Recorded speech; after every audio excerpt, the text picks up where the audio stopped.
Hello everyone, welcome to the daily editorial analysis of the Assam Tribune newspaper. Before starting the analysis, I request you to subscribe the channel for getting the notifications and share to those who might be helpful from this analysis.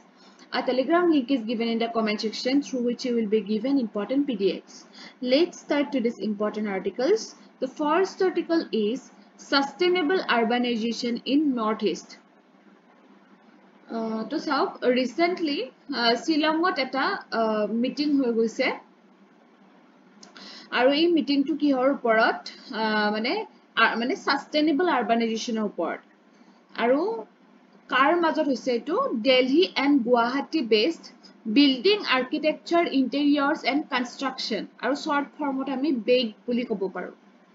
আৰু এই বছৰৰ মিটটোৰ মানে যেটো theme আছিল তেখেতসকলৰ হেতু আছিলে urbanization on hills challenges opportunities and sustainable strategies for northeast india so যেটো আমাৰ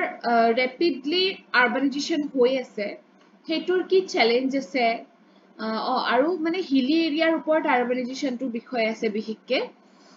বা তাৰ লগত জড়িত অপৰচুনিটিজ বা তাক আমি কেনেকৈ সাস্টেইনেবলি মানে কিছুমান ষ্ট্ৰেটেজি ল'ব পাৰোঁ বিশেষকৈ নৰ্থ ইষ্ট ইণ্ডিয়াৰ ক্ষেত্ৰত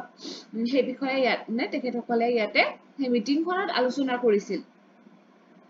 তো চাওক সেই মিটিংখন শ্বিলঙত হৈছিল ন চ' শ্বিলঙত যেতিয়া ধৰক কিছুমান মানুহ বহুত বছৰৰ মূৰত গৈছে সেই মিটিংখনৰ কাৰণে তেওঁলোক মানে শ্বকড হৈ গৈছে কাৰণ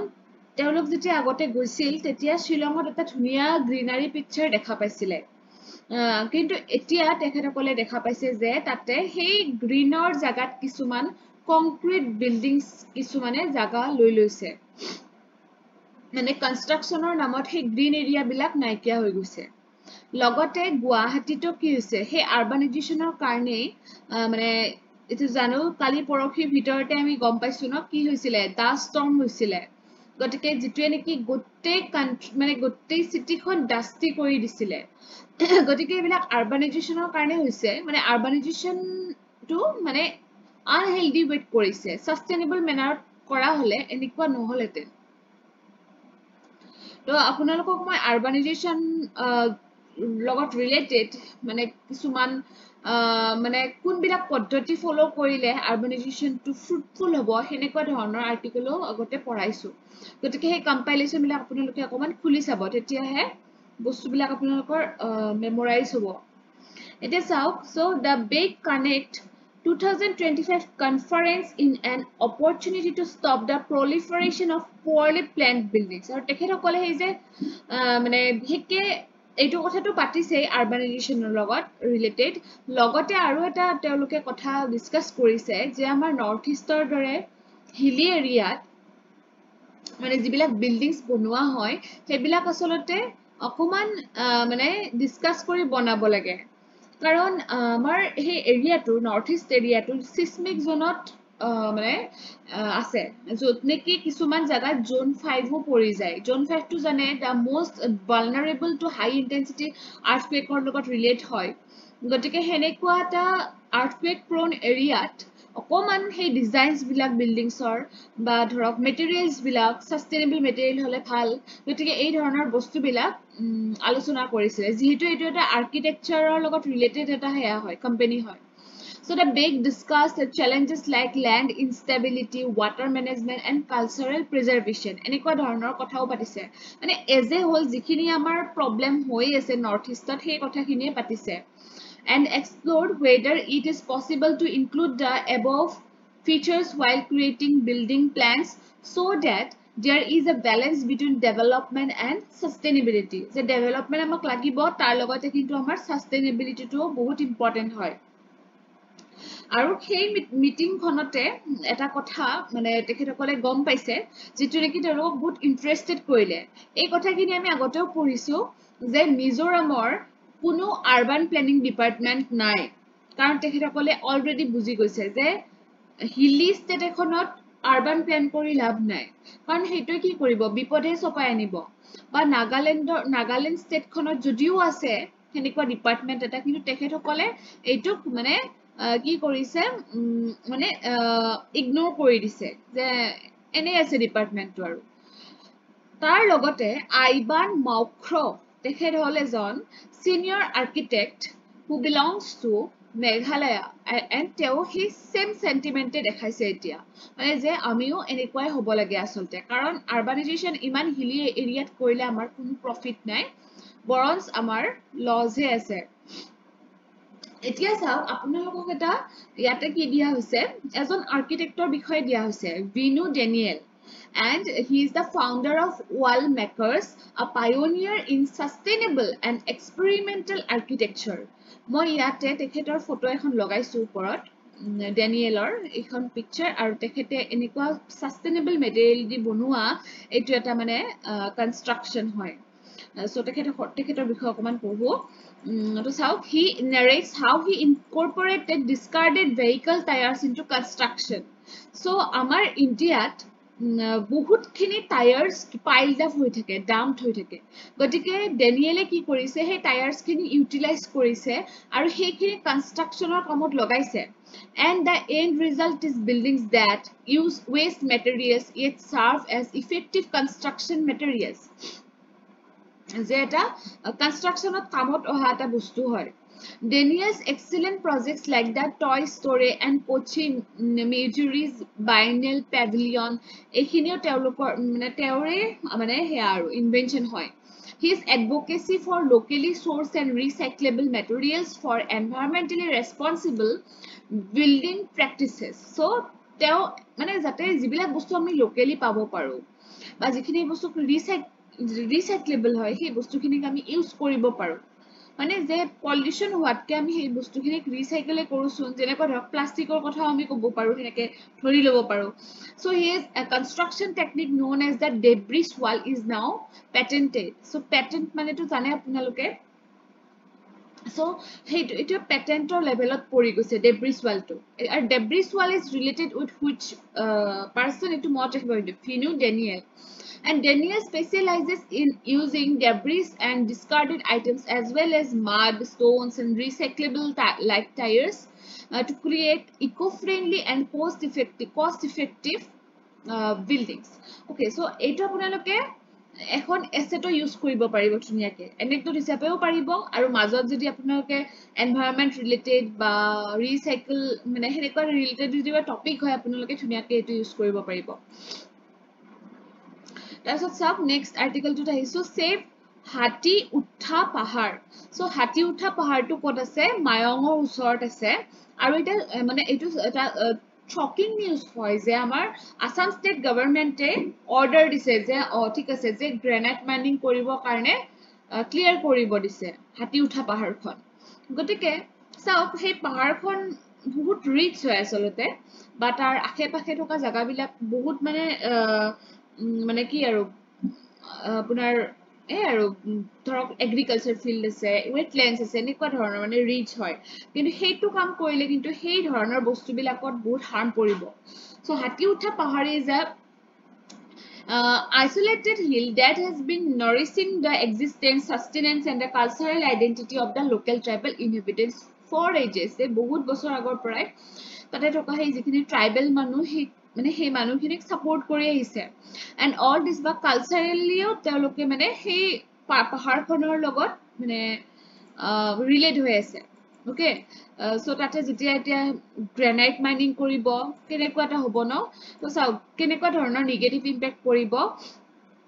The hills surrounded by cropland, wetlands, small villages that would face irreversible hazards due to mining. So, এই cropland বা wetlands বিলাকত যেতিয়া হিতাতে mining পৰিব তাৰ পৰাটো কি হ'ব ন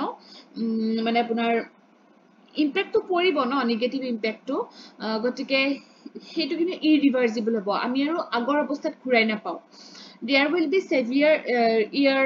water and sound pollution so pollution hobo tar pisate manuhor livelihood or uporat bad impact poribo human health or uporat negative impact poribo tar pisate damaging impact would be on the people's culture as the ancient hill has been an enduring symbol of the very identity and cultural ethos aru moi kolu na hey hill khonor logot manu hey tribal manu hokole ancient পিৰিয়ডৰ পৰা relate হৈ আছে নিজৰ মানে একটা culture বুলি তেওঁলোকে ৰেসপেক্ট কৰে গতিকে সেই হিলখনত যদি মাইনিং কৰা হয় তেতিয়া সেই বস্তুটো বা সেই সিম্বলটো নাইকিয়া হৈ থাকিব So there are places of worship, funeral grounds and an open amphitheater on the hill. So তাতে মন্দিৰ আছে, funeral grounds আছে, মানে বা হেনেকুৱা ধৰণৰ worshiping place আছে বা beauty হয় জায়গাটো সেইবিলাকো নষ্ট হৈ যাব।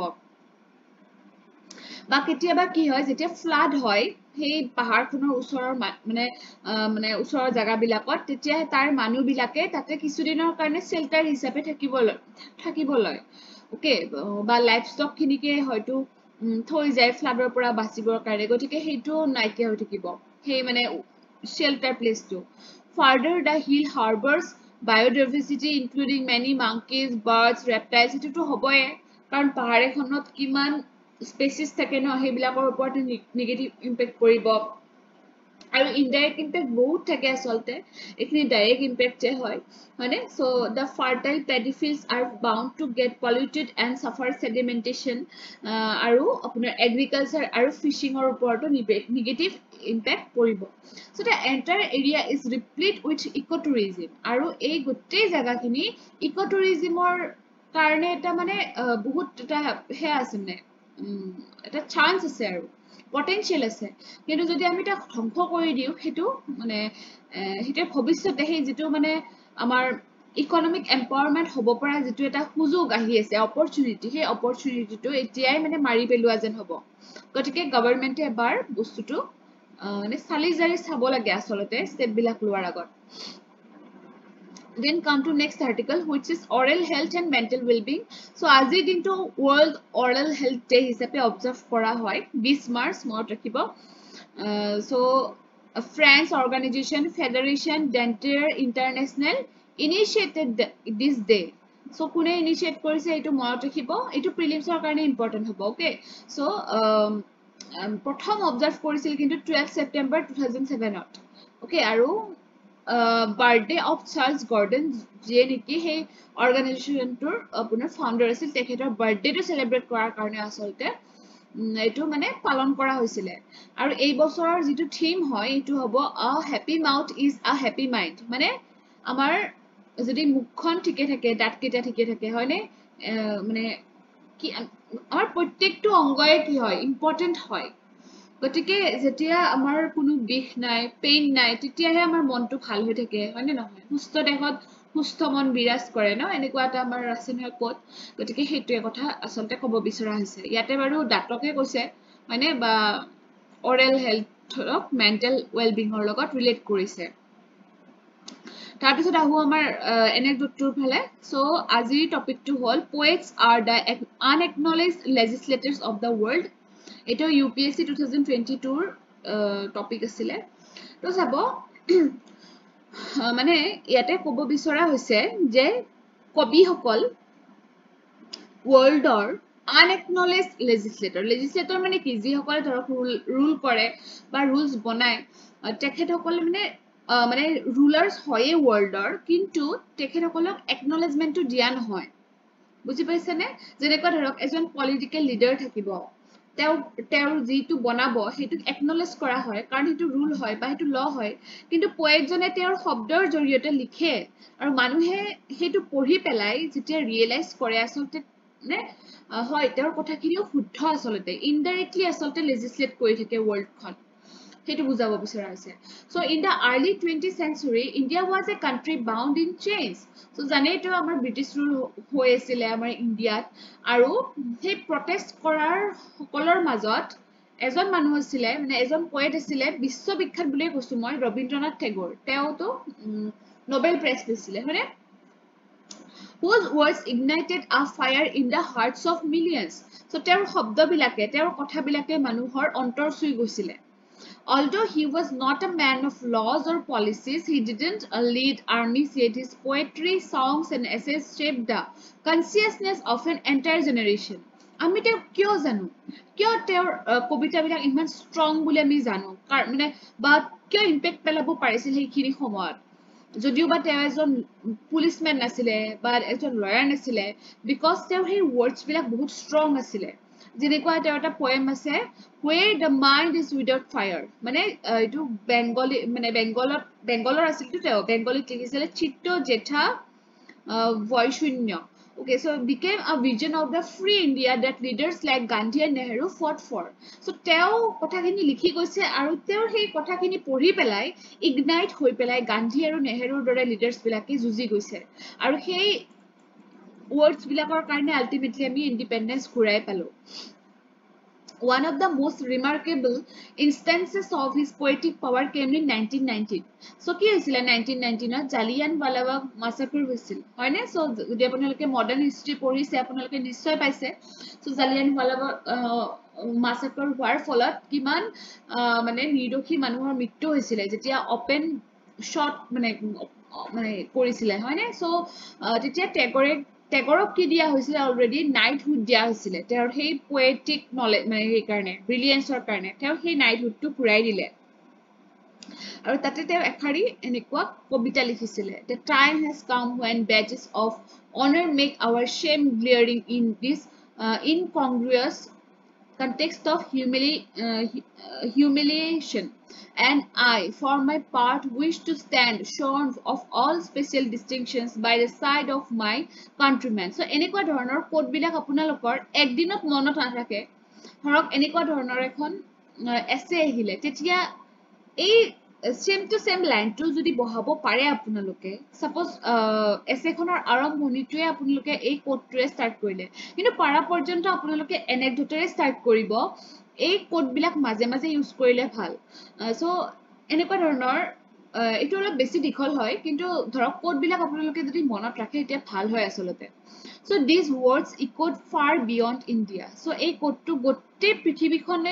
পৃথিৱীখনতে মানে হেয়া হৈ গৈছিলে ফেমাস হৈ গৈছিলে তাৰপিছত তেখেতৰ যেটো জনগণ মন এটো আমাৰ কি হল নেশনাল এন্থেম হৈ গল গতিকে চাও টেগৰ কেতিয়াও লেজিসলেচাৰত বহা নাছিলে কেতিয়াও তেওঁ পলিসি ডিক্টেট কৰা নাছিলে কিন্তু তেওঁৰ যিখিনি মানে থিংকিং বা তেওঁৰ যিখিনি শব্দ সেই বস্তুখিনি মানুহক চুই গৈছিলে